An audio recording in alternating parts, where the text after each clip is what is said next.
Hi my family. ഇന്ന് Saturday ആണ് കേട്ടോ, 7th മാർച്ച്. ഇന്ന് പിള്ളേർക്ക് കപ്പ കഴിക്കാനൊരാഗ്രഹം പറഞ്ഞപ്പോൾ രാവിലെ മോനെ ഫുട്ബോളിന് പോയി തിരിച്ചു വരുന്ന വഴിക്ക് തൊടുപുഴ കാഴ്ചയിൽ നിന്ന് കുറച്ച് എല്ലും ഇറച്ചിയും ഒക്കെ പോത്തിറച്ചിയൊക്കെ വാങ്ങിച്ചിട്ടാണ് വന്നത്. അപ്പം നമുക്കൊരു കപ്പ ബിരിയാണി ഉണ്ടാക്കാം.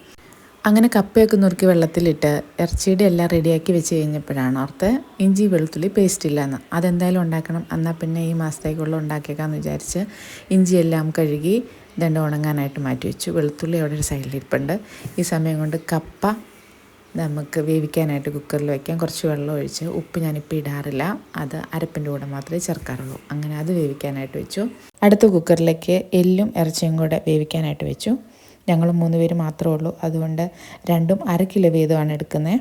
അതിലേക്ക് ഉപ്പ്, മഞ്ഞൾപ്പൊടി, കാശ്മീരി മുളക് പൊടി, മീറ്റ് മസാല, അതിൻ്റെ കൂടെ കുറച്ച് പെരിഞ്ചീരകവും കുറച്ച് കറുവപ്പട്ടയും കൂടെ ചതച്ച് ചേർത്ത് എല്ലാം കൂടെ നന്നായി മിക്സ് ചെയ്ത് വെള്ളം ഒട്ടും ഒഴിക്കുന്നില്ല, അങ്ങനെ തന്നെ അടുപ്പിലേക്ക് വെച്ച് വേവിക്കാനായിട്ട് വെച്ചു. ഒരു 3-4 വിസിൽ കഴിഞ്ഞ് കഴിയുമ്പോൾ നമുക്ക് ഓഫ് ചെയ്യാം. അത് വേകുന്ന സമയം കൊണ്ട് ഞാൻ ജിഞ്ചറും ഗാർലിക്കും സെപ്പറേറ്റായി അരച്ച് 2 ബോട്ടിലിലാക്കി ഫ്രിഡ്ജിൽ വെച്ചു. അങ്ങനെ നമ്മുടെ കപ്പയും എല്ലും എല്ലാം റെഡിയായി. ഇനി കപ്പയിൽ വെള്ളം എല്ലാം ഊറ്റി ഒരു പാത്രത്തിലേക്ക് മാറ്റിയിട്ട് സെയിം പാത്രത്തിലേക്ക് നമ്മൾ വേവിച്ച് വെച്ചിരിക്കുന്ന ഇറച്ചിയും എല്ലും എല്ലാം കൂടെ ഇട്ട് കൊടുക്കുക.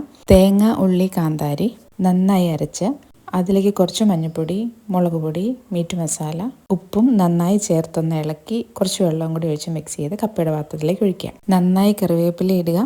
ആവി കയറി കഴിയുമ്പോൾ നന്നായി ഇളക്കി കൊടുക്കുക. പണി ഇത്രയേ ഉള്ളൂ, കഴിഞ്ഞു. ഡ്യൂട്ടിയൊക്കെ കഴിഞ്ഞ് ചേട്ടത്തി നേരെ എൻ്റെ അടുത്തേക്കാണ് വന്നത്. കുറച്ച് ചട്ടി വാങ്ങിക്കാൻ പോകണം, പൂച്ചെടി വാങ്ങിക്കണം, അങ്ങനെ കുറേ കാര്യങ്ങൾക്ക്. അപ്പം ഞങ്ങൾ കഴിച്ചിട്ട് പിന്നെ നേരെ അങ്ങോട്ടേക്ക് പോയി.